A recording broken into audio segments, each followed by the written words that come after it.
And that is why Mario Kart 8 is hands down the greatest racing game ever made.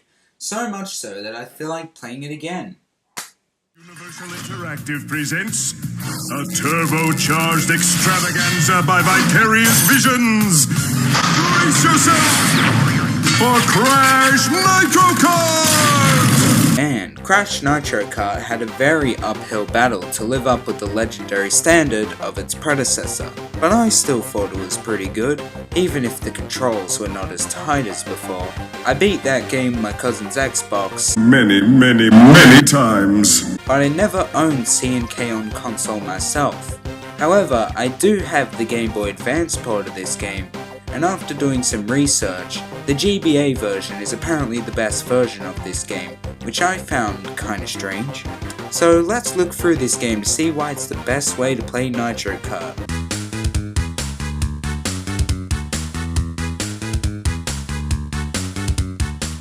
Well, somebody asked for this.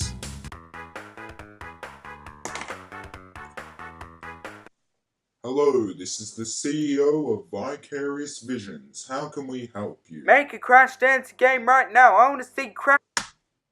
Brilliant idea. The game starts off similar to the console version, but with much less Clancy Brown, which is lame, but it's a GBA game and there are obviously going to be lots of cut content, so it doesn't matter too awfully much. Like the console version, there is an adventure mode in which you choose between two teams containing the Bandicoot team and the Evil team.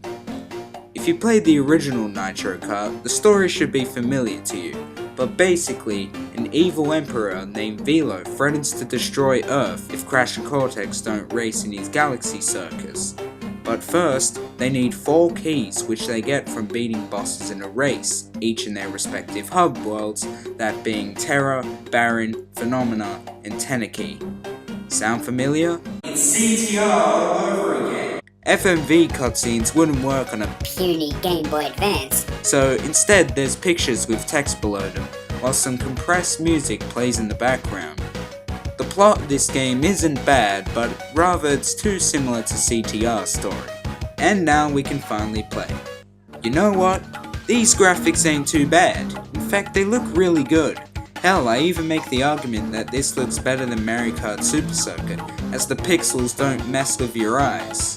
Take no tracks. The attention to detail in the backgrounds are quite impressive, especially in tracks such as Tiny Temple and Thunderstruck, in which the color of the background changes each lap. It may be the best looking kart racer on the GBA. No, seriously, the character models look very good, but some of these portraits, not so much. I only played the Xbox version of the original Nitro Kart, but from what I can tell, they used the same portraits in the PS2 version. So while Crash and Cortex look fine, Crunch just looks more like a bear. In fact, I started to question who it even was to begin with. The music in this game, although quite repetitive, most of the songs loop around the 30-second mark, it fits the mood and in my opinion is more memorable than the console version soundtrack, even with the limitations. But what is the most important aspect of a racing game? The controls. Fortunately, they're much like Crash Team Racing in terms of them being tight and precise. You know, the right way to do these controls. The only gripe is the fact that boosting after a power slide is quite awkward. You have to let go of the acceleration button while doing a power slide, so you can press it to boost. What I would prefer is that you actually hold the acceleration and press the B button to boost. This is just awkward and I find myself losing momentum sometimes. The game plays exactly like the console version. You have to beat all 3 tracks in the hub world until you race a boss, and in Triumph, you get a boss key. Rinse and repeat 3 more times until you get to the final boss. For those who played the original Nitro Kart, they would realize there's plenty of cut content from the game due to GBA limitations. So let's go through some of it, shall we? One of the biggest selling points for the original Nitro Kart was that it featured some anti-gravity sections in several tracks. Something that Mario Kart Plagiarized from this game. Don't look at me like that, Luigi, you know what you did. There's also no team up ability, which used to give you a frenzy of items, which I rarely used. You can actually play as the boss characters in this game, as well as freaking Spyro the Dragon. Whoa! Sorry Zem and Zam fans, but these characters are much cooler to play as, instead of what seems to be the image of when I look up the term filler. Oh yeah, that useless electric item that didn't make much sense? Yeah, that's gone too. It's almost as if Vicarious trimmed the fat from the original game, not only because of limitations, because they realized how stupid some of this stuff was. I also realized how the game slows down a lot when plenty of things happen on screen, which is quite annoying, but at least it doesn't break the game, so it's tolerable, I guess. The bosses in this game have a weird difficulty scheme. They are difficult when you're behind them, but as soon as you get in front of them, you're golden.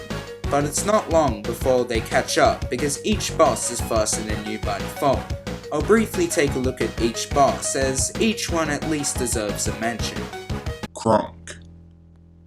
They're the same person. The main boss of Terra, whose attack pattern is simply throwing nitro boxes behind him. What did I say about a minute ago? They are difficult when you're behind them, but as soon as you get in front of them, you're golden.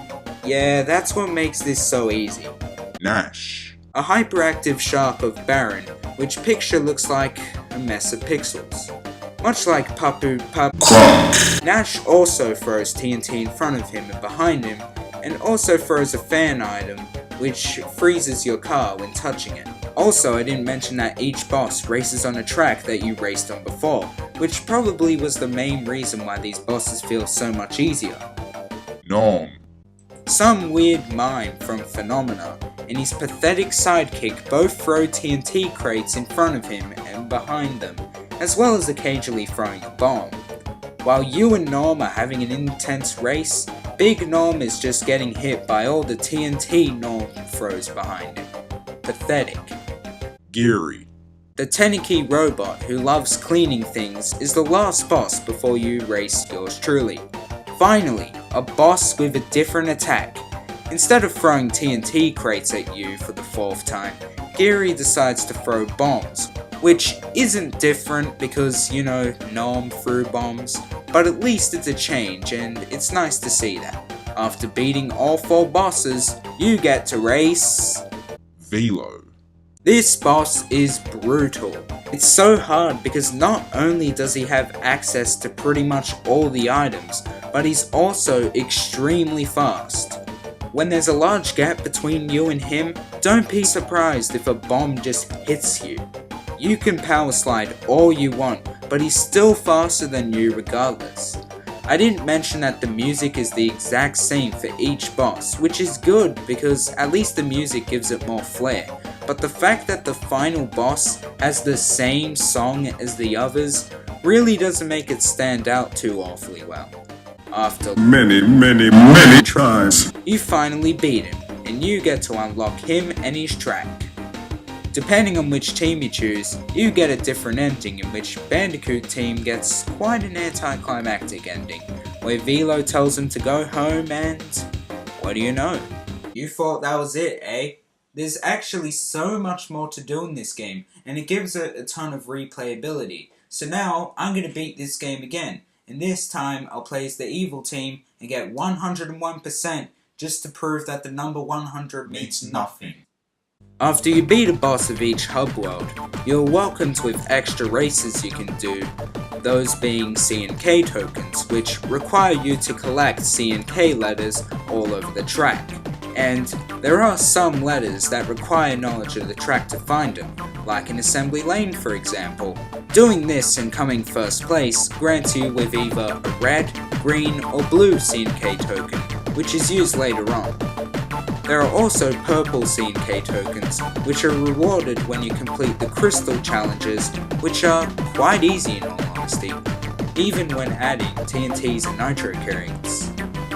You can also do relic races, which are time trials for this game, and they require you to not only be fast, but to also hit the boxes which stop the clock for up to 3 seconds. If your time is good, you get a sapphire. If your time is great, you get a gold. and if your time is brilliant, you get a platinum relic. You need at least a sapphire relic in order for full completion, but gold relics are required to unlock nitrous oxide from Crash Team Racing. Too bad he sucks. Speaking of unlocking characters, you can also find Fake Crash just chilling around in Out of Time, which is honestly a pretty cool Easter egg.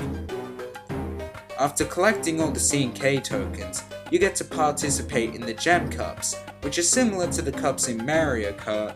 The higher you place in the race, the more points you get, and the winner overall gets the gem. Oh yeah, and cheats. Do this 3 more times and you're finally ready to race Velo once again. It was a bit easier than the last time. What I did was I just held onto a rocket and waited at the last second to triumph. The evil team's ending is that Cortex just teleports everyone back to Earth. Or planet. It's safe to say that this was the better ending, and not only was it much more climactic compared to Crash's ending, but it was also quite humorous. Overall, Crash Nitro Kart GBA is a very solid port of the original game. In fact, you could argue that it's even better than the original. I had a lot of fun replaying through this game and getting all the platinum relics all over again. This game shows how limitations can actually benefit a game by trimming all the fat that the original had. Let's be honest, the original C&K is quite overweight to begin with. Although it doesn't really add anything new to the kart racing genre, it is still a pleasant experience that is a solid alternative to Mario Kart Super Circuit. This game gets the approval.